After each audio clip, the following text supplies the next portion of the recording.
అంతటా ఉత్కంఠ. ఆ ఉత్కంఠతకు తెరపడే సమయం రానే వచ్చింది. అదేనండి ఎన్నికల ఫలితాలు.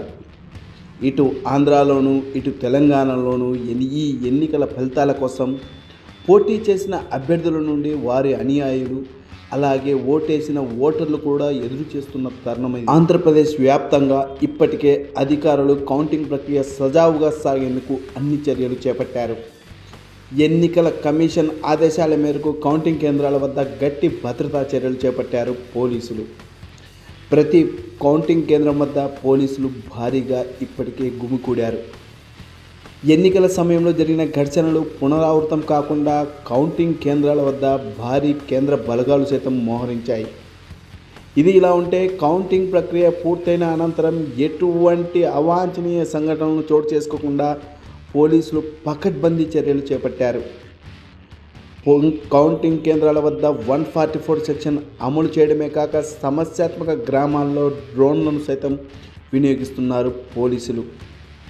అయితే సోషల్ మీడియాలో ఎవరైనా విద్వేషపూరిత వ్యాఖ్యలు చేస్తే చట్టరీత్యా చర్యలు తప్పవని సాక్షాత్తు ఏపీ డీజీపీ ప్రకటన విడుదల చేశారు.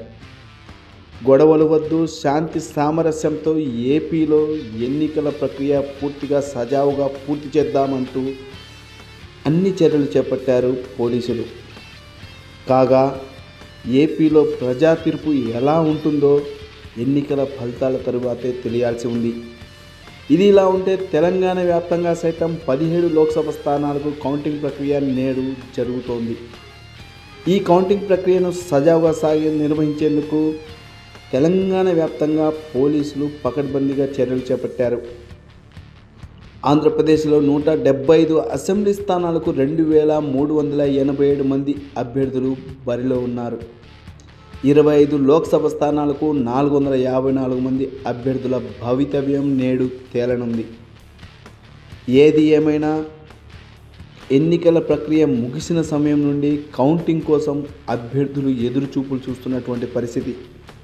అయితే అధికారులు కూడా ఎటువంటి అవాంఛనీయ సంఘటనలు చోటు చేసుకోకుండా నిద్రాహారాలు మాని కౌంటింగ్ ప్రక్రియ సజావుగా సాగేందుకు అన్ని చర్యలు చేపట్టారు.